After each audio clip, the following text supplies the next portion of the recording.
तो जय श्री कृष्णा, जय श्री राम, जय श्री राधे राधे, जय श्री महाकाल।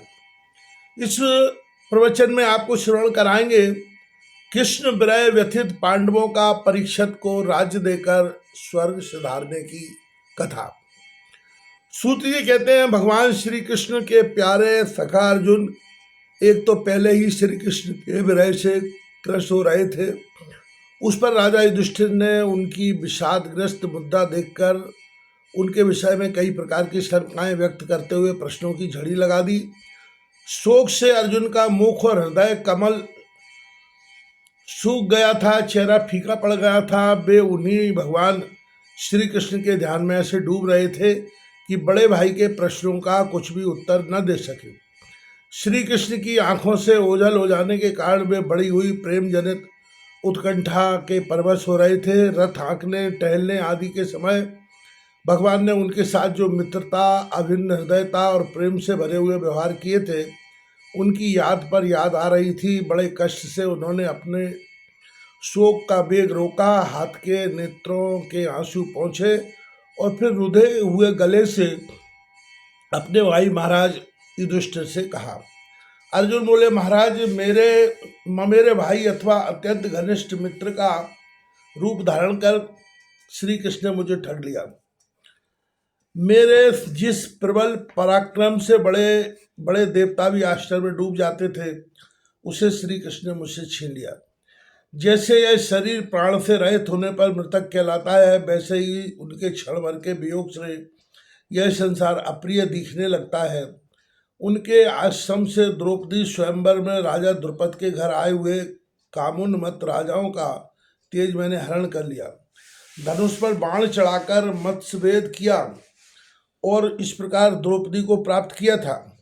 उनकी सन्निधि मात्र से मैंने समस्त देवताओं के साथ इंद्र को अपने बल से जीतकर अग्निदेव को उनकी तृप्ति के लिए खांडव वन का दान कर दिया और मैं दानव की निर्माण हुई अलौकिक कला कौशल से युक्त मायामयी सभा प्राप्त की और आपके यज्ञ में सब ओर से भी आकर राजाओं ने अनेकों प्रकार की भेंटें समर्पित की।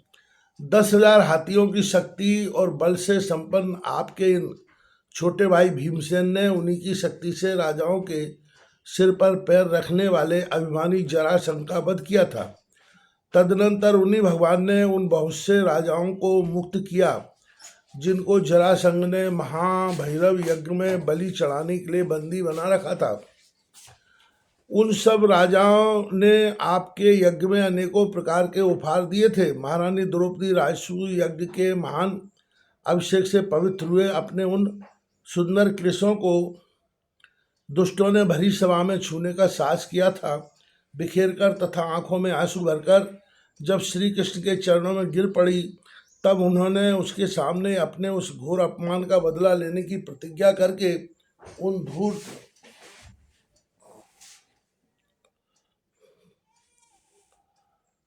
धूर्तों की स्त्रियों को ऐसी दशा कर दी कि वे विधवा हो गईं और उन्हें अपने केस अपने हाथों खोल देने पड़े। वनवास के समय हमारे बैरी दुर्योधन के षड्यंत्र से 10,000 शिष्यों को साथ बिठाकर भोजन करने वाले महर्षि दुर्वासा ने हमें दुस्तर संकट में डाल दिया था। उस समय उन्होंने द्रौपदी के पात्र में बची हुई शाक की एक पत्ती का ही भोग लगाकर हमारी रक्षा की। उनके ऐसा करते ही नदी में स्नान करती हुई मुनि मंडली को ऐसा प्रतीत हुआ मानो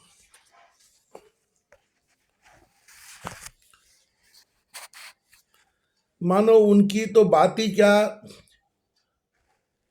सारी त्रिलोकी ही तृप्त हो गई। उनके प्रताप से मैंने युद्ध में पार्वती सहित भगवान शंकर को आश्चर्य में डाल दिया तथा उन्होंने मुझको अपना पाशुपत नामक अस्त्र दिया। साथ ही दूसरे लोकपालों ने भी प्रसन्न होकर अपने अपने अस्त्र मुझे दिए और तो क्या, उनकी कृपा से मैं इसी शरीर से स्वर्ग में गया और देवराज इंद्र की सभा में उनके बराबर आधे आसन पर बैठने का सम्मान मैंने प्राप्त किया। उनके आग्रह से जब मैं स्वर्ग में ही कुछ दिनों तक रह गया, तब इंद्र के साथ समस्त देवताओं ने मेरी इन्हीं गांडीव धारण करने वाली भुजाओं का निवात कवच आदि दैत्यों को मारने के लिए आश्रय लिया। महाराज, यह सब जिनकी महती कृपा का फल था, उन्हीं पुरुषोत्तम भगवान श्री कृष्ण ने मुझे आज ठग लिया। महाराज, कौरवों की सेना भीष्म, द्रोण आदि अजय महामत्स्यों से पूर्ण अपार समुद्र के समान दुस्तर थी, परंतु उनका आश्रय ग्रहण करके अकेले ही रथ पर सवार हो मैं उस पार गया। उन्हीं की सहायता से, आपको याद होगा, मैंने शत्रुओं के राजा विराट का सारा गोधन तो वापस ले ही लिया, साथ ही उनके सिरों पर से चमकते हुए मणिमय मुकुट तथा उनके अंगों के अलंकार तक छीन लिए थे। भाई जी, कौरवों की सेना भीष्म, कर्ण, द्रोण, शल्य तथा अन्य बड़े बड़े राजाओं और क्षत्रिय वीरों के से शोभायमान थी। उसके सामने मेरे आगे आगे चलकर वे अपनी दृष्टि से ही उन महारथी युद्धपतियों की आयु, मन, उत्साह और बल को छीन लिया करते थे। द्रोणाचार्य, भीष्म, कर्ण, भूरिश्रवा, सुशर्मा, शल्य, जयद्रथ और बाहक आदि वीरों ने मुझ पर अपने कभी न चूकने वाले अस्त्र चलाए थे, परंतु जैसे हिरण्यकश्यप आदि दैत्यों के अस्त्र शस्त्र भगवत भक्त प्रहलाद का स्पर्श नहीं करते थे, वैसे ही उनके शस्त्रार्थ मुझे छू तक नहीं सके। यह श्री कृष्ण के भुजदंडों की छत्र छाया में रहने का ही प्रभाव था। श्रेष्ठ पुरुष संसार से मुक्त होने के लिए जिनके चरण कमलों का सेवन करते हैं, अपने आप तक को दे डालने वाले उन भगवान को मुझ दुर्बुद्धि ने सारथी तक बना डाला। आज जिस समय मेरे घोड़े थक गए थे और मैं रथ से उतरकर पृथ्वी पर खड़ा था, उस समय बड़े बड़े महारथी शत्रु भी मुझ पर प्रहार न कर सके, क्योंकि श्री कृष्ण के प्रभाव से उनकी बुद्धि मारी गई थी। महाराज, माधव के उन्मुक्त और मधुर मुस्कान से युक्त विनोद भरे एवं हृदय स्पर्शी वचन और उनका मुझे पार्थ, अर्जुन, सखा, कुरुनंदन आदि कहकर पुकारना मुझे याद आने पर मेरे हृदय में उथल पुथल मचा देते हैं। सोने, बैठने, टहलने और अपने संबंध में बड़ी बड़ी बातें करने तथा भोजन आदि करने में हम प्राय एक साथ रहा करते थे। किसी किसी दिन में व्यंग से उन्हें कह बैठता, मित्र तुम तो बड़े सत्यवादी हो। उस समय भी वे महापुरुष अपनी महानुभावता के कारण जैसे मित्र अपने मित्र का और पिता अपने पुत्र का अपराध सह लेता है, उसी प्रकार मुझ दुर्बुद्धि के अपराधों को सह लिया करते थे। महाराज, जो मेरे सखा प्रिय मित्र नहीं मेरे हृदय ही थे, उन्हीं पुरुषोत्तम भगवान से मैं रहित हो गया हूँ। भगवान की पत्नियों को द्वारका से अपने साथ ला रहा था, परंतु मार्ग में दुष्ट गोपों ने मुझे एक अबला की भांति हरा दिया और मैं उनकी रक्षा नहीं कर सका। वही मेरा गांडीव धनुष है, वे ही बाण है, वही रथ है, वही घोड़े हैं और वही मैं रथी अर्जुन हूँ, जिसके सामने बड़े बड़े राजा लोग सिर झुकाया करते थे। श्री कृष्ण के बिना वे सब एक ही क्षण में नहीं के समान सारसून हो गए। ठीक उसी तरह जैसे भस्म में डाली हुई आवती, कपट भरी सेवा और ऊसर में बोया हुआ बीज व्यर्थ हो जाता है। राजन, आपने द्वारकावासी अपने जिन सुहृद संबंधियों की बात पूछी है, वे विप्रों के शापवश मोहग्रस्त हो गए और बारहवीं मदरा के पान से मदोन्मत्त होकर अपरिचितों की भांति आपस में ही एक दूसरे से भिड़ गए और घूसों से मारपीट करके सबके सब नष्ट हो गए। उनमें से केवल 4-5 ही बचे हैं। वास्तव में यह सर्वशक्तिमान भगवान की ही लीला है कि संसार के प्राणी परस्पर एक दूसरे का पालन पोषण भी करते हैं और एक दूसरे को मार भी डालते हैं। राजन, जिस प्रकार जलचरों में बड़े जंतु छोटों को, बलवान दुर्बलों को एवं बड़े और बलवान भी परस्पर एक दूसरे को खा जाते हैं, उसी प्रकार अतिशय बली और बड़े यदुवंशियों के द्वारा भगवान ने दूसरे राजाओं का संहार कराया। तत्पश्चात यदुवंशियों के द्वारा ही एक दूसरे से यदुवंशियों का नाश करा के पूर्ण रूप से पृथ्वी का भार उतार दिया। भगवान श्री कृष्ण ने मुझे जो शिक्षाएं दी थी, वे देश काल और प्रयोजन के अनुरूप तथा हृदय के ताप को शांत करने वाली थी। स्मरण आते ही वे हमारे चित्त का हरण कर लेते हैं। सूत जी कहते हैं, इस प्रकार प्रगाढ़ प्रेम से भगवान श्री कृष्ण के चरणारविंदों का चिंतन करते करते अर्जुन की चित्तवृत्ति अत्यंत निर्मल और प्रशांत हो गई। उनकी प्रेममयी भक्ति भगवान श्री कृष्ण के चरण कमलों के अहर्निश चिंतन से अत्यंत बढ़ गई।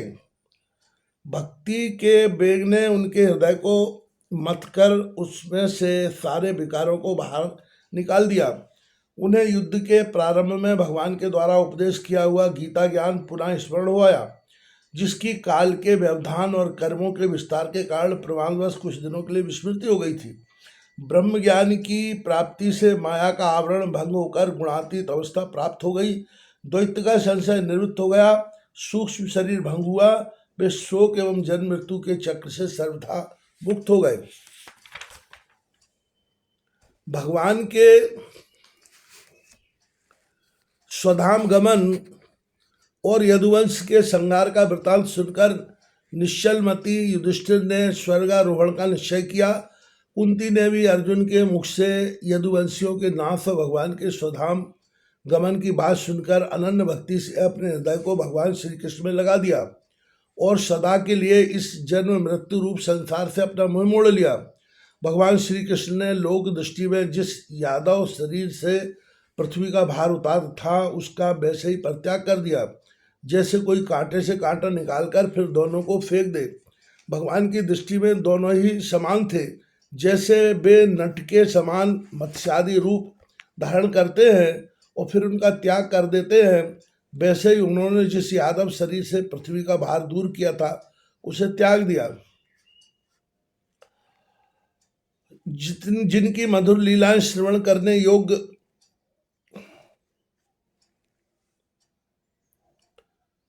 जिनकी मधुर लीलाएं श्रवण करोग्य हैं, उन भगवान श्री कृष्ण ने जब अपने मनुष्य के से शरीर से इस पृथ्वी का परित्याग कर दिया, उसी दिन विचारहीन लोगों को अधर्म से फंसाने वाला कलयुग आदम का महाराज युधिष्ठिर ने कलयुग का फैलना छिपाना रहा। उन्होंने देखा देश में, नगर में, घरों में और प्राणियों में लोभ, असत्य, छल, हिंसा आदि अधर्मों की बढ़ती हो गई है। तब उन्होंने महाप्रस्थान का निश्चय किया। उन्होंने अपने विनयी पौत्र परीक्षित को, जो गुणों में उन्हीं के समान थे, समुद्र से घिरी हुई पृथ्वी के सम्राट पद पर हस्तिनापुर में अभिषिक्त किया। उन्होंने मथुरा में सूर सेनाधिपति के रूप में अनिरुद्ध के पुत्र वज्र का अभिषेक किया। इसके बाद समर्थ दुष्टर ने प्राजापात यज्ञ करके आह्वानीय आदि अग्नियों को अपने में लीन कर दिया, अर्थात गृहस्थाश्रम के धर्म से मुक्त होकर उन्होंने संन्यास ग्रहण किया। युधिष्ठिर ने अपने सब वस्त्राभूषण आदि वहीं छोड़ दिए एवं ममता और अहंकार से रहित होकर समस्त बंधन काट डाले। उन्होंने दृढ़ भावना से वाणी को मन में, मन को प्राण में, प्राण को अपान में और अपान को उसकी क्रिया के साथ मृत्यु में तथा मृत्यु को पंचभूत में शरीर में लीन कर लिया। इस प्रकार शरीर को मृत्यु रूप अनुभव करके उन्होंने उसे त्रिगुण में मिला दिया।